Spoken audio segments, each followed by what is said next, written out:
Magaan o mabigat man ang iyong dinadala, hayaan mong mga salita ng Diyos ang sa'yo'y gumabay dito sa Salitang Buhay. Mayroon din akong itatanong, mayroong nagsabi na ang kabiguan daw sa kasal ay dahil kabiguan din sa panliligaw. So, sabi niya, marriage failure is due to courtship failure. So, halimbawa, siguro dahil sa medyo bulag yung mga nagliligawan, hindi nakikita yung mga problema o yung mga kanilang character traits, including religious differences, ay dahil sa makapangyarihang pag-ibig, ay dahil dito ay hindi nila nalalaman at hindi sila handa nung sila ay nagpakasal. Ano ang masasabi niyo tungkol dito?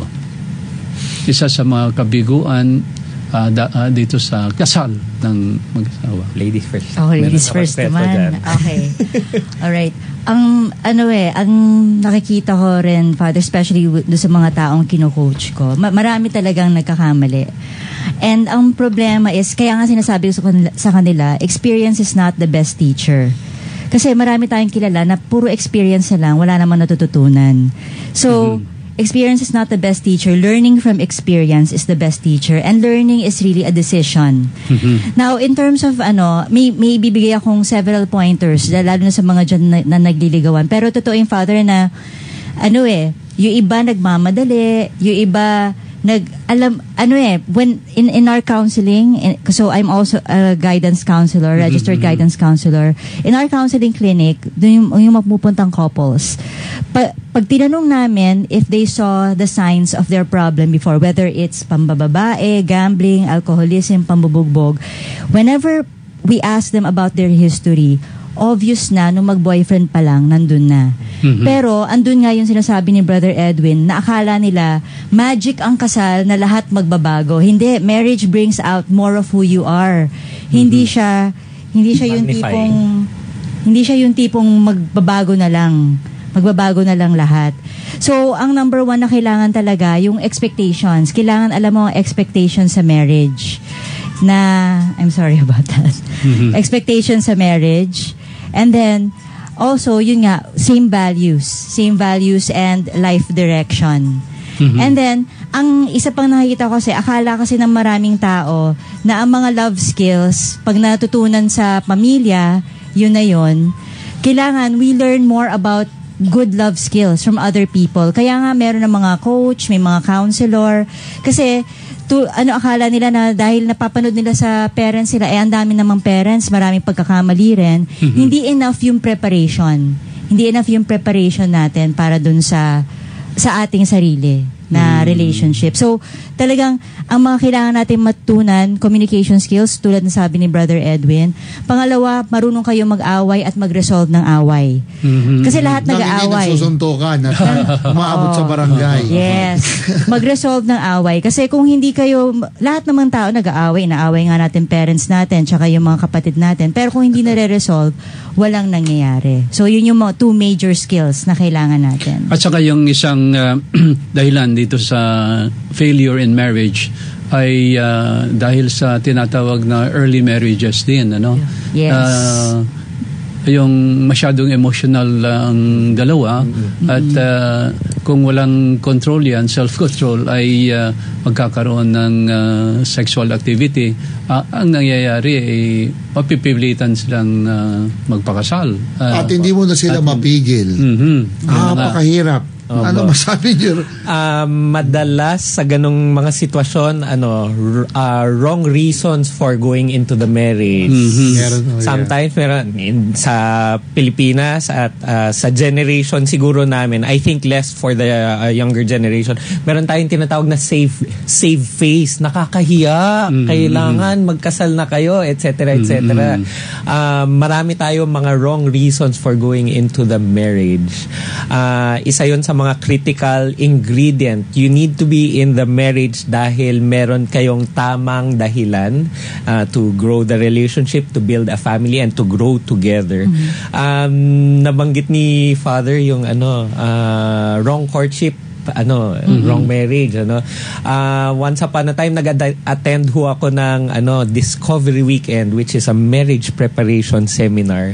At nung nalaman nung aming chaplain na ako tsaka yung aking fiancé ay 1 year na hong nagde-date, ang sagot niya sa akin is date more. Magkita pa kayo more, discover more about yourselves. Ang kagandahan ng Discovery Weekend ay napag-usapan doon yung mga nabanggit earlier mga hindi napag-uusapan napag-uusapan doon sa Discovery Weekend. Ano yung mga preferences ng bawat partner? Magkakaroon ba sila ng anak? Are they open to adopting? Paano yung mga in-laws? Yung living situation. In-laws. Yung finance. Medyo napailing ang mga tao dito sa studio tungkol sa in-laws. Magandang mapag-usapan yon bago pa ikasal. Adoption, for example, kung hindi makapag-conceive yung partners, are they open to adoption? These are things na kailangan mapag-usapan before the marriage. Kung pwede pa. Ngayon, kung ang ating tagapakinig ay married na, kaya communication is very important. Maraming hindi na pag-uusapan ng mag-asawa. Example, adoption, relationship with in-laws. Ayan. Mabuti nang ma-establish yung beliefs or values ng bawat isa as early as can be. Yeah. Magpa-fast forward ako, although, kasi parang ngayon ko lang naisip itanong to, when do you realize that it is proper to get out of that marriage? Paano mo masasabi na ang solution, annulment? When do you say, tama na, I tried all. Pero when do you make it clear na the only way, option, best for both of you is annulment na? Pawalang bisa na yung inyong kasal. Ayun, nag-fast forward si Father dahil nabanggit ko po that I was in a previous relationship. I was in a relationship of 13 years. Haba yun, ha? Yung 3 taon nun, kasal po kami. At yun, paano daw malalaman kung annulment na ang patutunguhan? I'll speak muna of examples, not necessarily my own, pero sa akin, I believe that if there is physical abuse, verbal abuse, psychological abuse, addiction, if there are elements of these, drug abuse, very clearly, una, separate muna. Safety You need the safety of the woman. By the way, sometimes it is the woman na may physical abuse. Na abusive, that's the right term. Okay? So kalimitan ng babae ang hindi. Ibig ko sabihin, ang nasasaktan physically. Madalas. Pero gusto ko lang imulat sa ating isipan na meron din pong mga babae na abusive. Sila ang nananakit din. Abuser. Yes. Verbal, physical, psychological. Yes. Ayun po. Unahin ko yun. That's not necessarily my... So kung meron yung abusive behavior, mga indikasyon na to na look for your safety. Yes. So, una, safety first. And separation. Hindi sinasabing annulment, Separate. Humiwalay ka.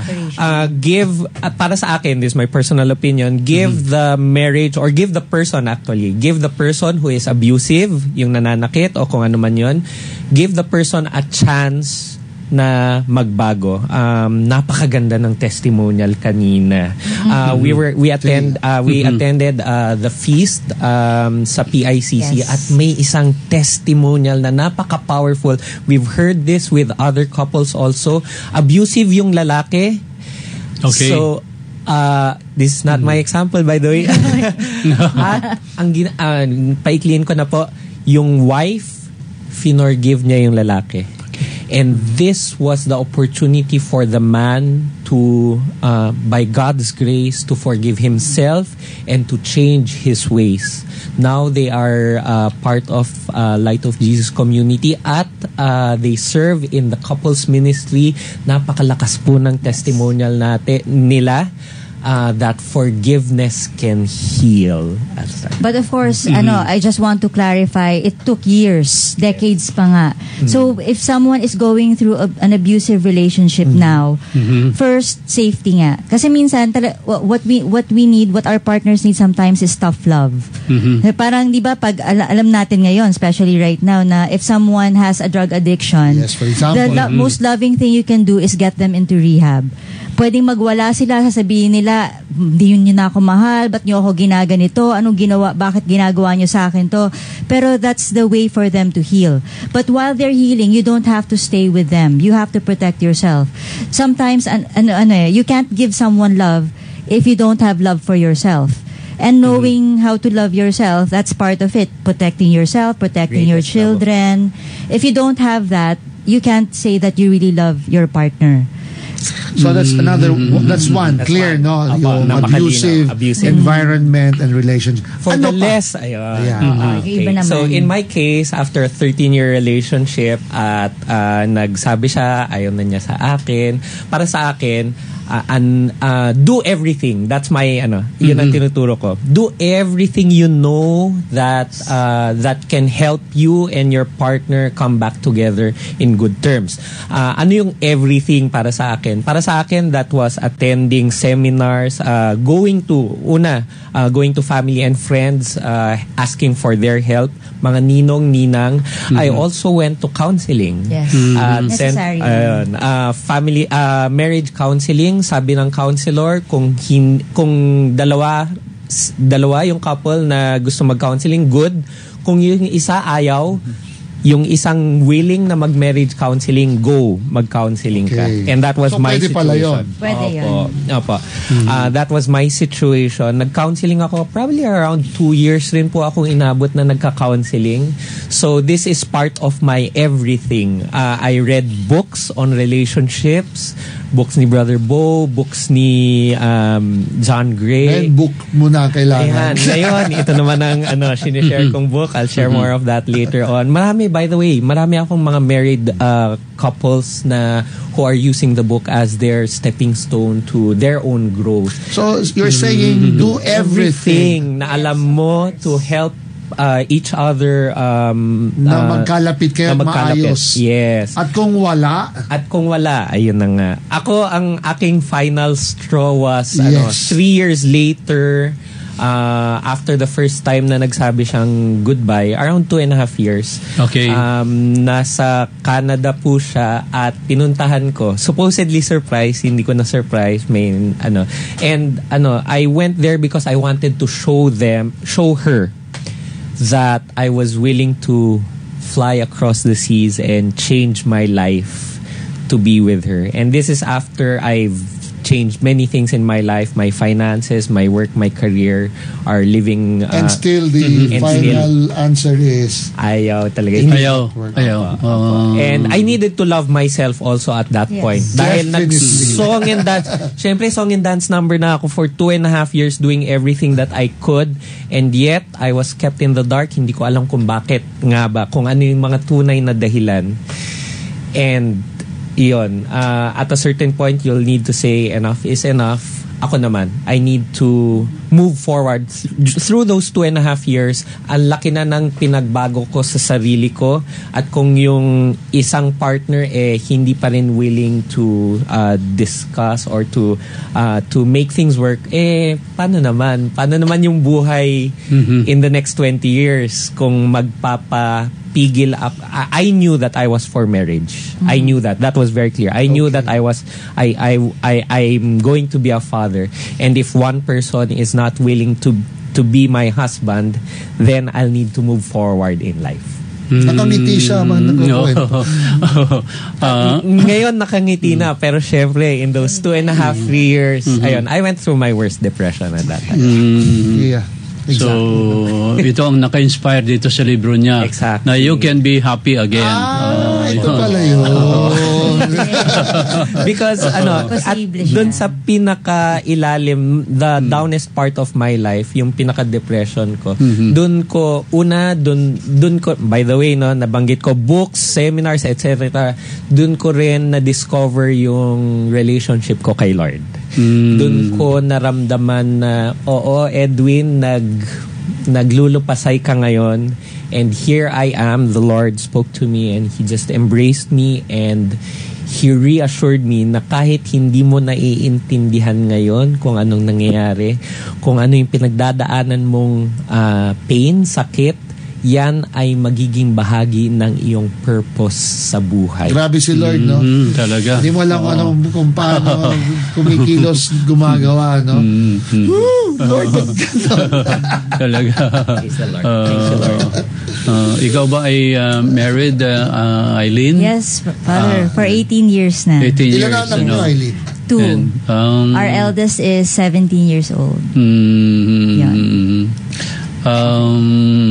Ikaw naman, Alma, sabi mo naging single mother ka. Yes, Father. Wala kang balak na Hindi na, Father. magkasal Yeah. ulit. Kasi ano na to kumbaga, even with, pagkasal ka, pag panindigan mo yun through worst or good times. Gito rin sa akin. I chose to be single. Unmarried ka, may Unmarried. anak. I chose that kasi sa feeling ko na yun ang best way for me. Then, makikita, growing up, anak ko, makikita niya, punta ako from one relationship to another. So, ayoko maging bad example for her. Kasi feeling ko parang it's a curse yung nangyari sa akin. But so, I have to cut it. So, para makita niyo yung good example. Okay, it happened na pero I'm so lucky kasi yung family ko, they're so supportive Yes. throughout Yes. yung with my friends, family ko sobra. Itong bata anak ko, I would ask her, gusto mo kong mag-asawa? Until now I'd ask her. Kasi, Anong sagot niya? Mommy, loser, ginagano niya ako. Kasi nga, okay na daw sa kanya yung kuya ko, mga kuya ko, kasi sobrang si Hans, you know my brother Hans, Yes. sobrang pagmamahal ng kapatid ko. And even my other brother, Ilang si taon Jimmy. tong anak mong ito nung tinatanong mo? Even bata pa siya. Pero ngayon, ilang taon na siya? She's 22, she's working. Until now, ayaw niya. Kasi siguro alam niya yung hindi talaga. Kasi, pero ano siya, normal yung naging buhay niya. Lahat, yung mga cousins niya, yun ang magandang kapatid niya. Kasi noong bata ka, sabi niya, Mami, gusto ko ng kapatid. Ay, di kailangan magkaroon ka ng tatay na, ay, hindi, kaya ko na maglaro mag-isa. That was 2 years old, 3 years old. So, I mean, yun, siguro kasi sobrang pagmamahal ng family ko. Sila nakasuporta sa akin. Kaya so thankful until now na they're there for me. And my daughter now. Masaya ba? Fulfilled? Oh, fulfilled. Kaya na iba na ngayon yung focus ko. It's not for a man na nagko-complete. Kasi kompleto na ako. I don't need, siguro at this point, I don't need a man to complete me. Kasi, dapat bago dumating yung lalaki, kompleto ka na. Hindi yung parang siyang fill up sa'yo, di ba? Absolutely. Pareho kayo dapat na kompleto. Dapat kompleto. Hindi yung parang Pareho kayo. escape mo siya kasi gusto mo lang ng something. So, hindi. Ayoko ng gano'n. So, sa akin, at sa estado ko ngayon, I'm complete. I love myself, I love my life, I love my daughter. And you love what you're doing now. Yes, Itong I'm so efforts fulfilled. mo. Yes, kasi nasi-share ko na yung love ko. Unlike nung dalaga ko, very lang ako. Pero ngayon, mas nasi-share ko na sa ibang bata. Tell us yung Operation Smile mo. Kailan uli ito? We'll have a mission, Father, this Feb 25, tapos 27 to March 3, in three different sites. So, Ito yung mga may bingot Bingot, saka o mga Ngongo. gustong magpaayos ng kanilang Opo. Magkakaroon kami sa Legazpi, sa Bicol, Father. Sana Yes. may nakikinig sa atin mga taga Meron, Legazpi sa Legazpi. Bicol area. Kailan? Dalhin nila yung pasyente po, ang mga bata po na may bingot sa February 25, yun po yung screening. Saan po dadalhin? Kung sa Legazpi po, Father, doon po siya sa Bicol Regional Training and Teaching Hospital. Saan yan? Sa Legazpi City po. Okay. Legazpi City. So yung mga Bicol karatig bayan. Training and Bicol Regional Training and Teaching Hospital. So Okay. BRTTH ang mas kilala siya doon. Kasi At sobrang anong haba. araw? February Anong araw? 25. February 25 Anong is the oras? screening. 8 o'clock po. Okay. Hanggang? Hanggang matapos. Kahit okay. mahaba ang pila, tatapusin po nila yon. At kung may gustong magtanong tungkol dito sa Operation Smile doon, ano ang contact number? Opo. Father, ito po, bibigyan na, kung meron po na, may mga pasyente kayo, whether Manila or kung saan man po, ito po, 811-9737 hanggang 40. Ulitin ko po yung aming landline, 811-9737-240 o kaya po doon sa cellphone po. Mas madali po kasi mas maraming mas cellphone ngayon eh. Text Yung lang, mga tatlo lang. So, 0917 Dahan-dahan. 0917-986-8830. Opo. So, text lang ko kayo, tapos tatawagan na lang ho namin kayo kung ano po yung mga... Doon sa Cebu naman, saan sila pupunta? Sa Cebu po, sa Visayas Community Medical Center. February, ano naman po? Yung ganun din po. 25 Simultaneous po kasi yung tatlo. Tapos sa Santa Ana, meron din po tayo. Sa Manila? Sa Manila, Santa Ana Hospital po, sa Menupadaderos, malapit to sa Our Lady of Abandoned Church na love ko. Abandoned. So, kailangan mo nilang magpatingin Opo. on February 25. February 25, tapos tatawagan po sila para yung kanilang schedule po for surgery. Walang bayad. Wala pong bayad. Libre po. Bingot at ngongo. Oo. Magaan o mabigat man ang iyong dinadala, hayaan mga salita ng Diyos ang sayo'y gumabay dito sa Salitang Buhay.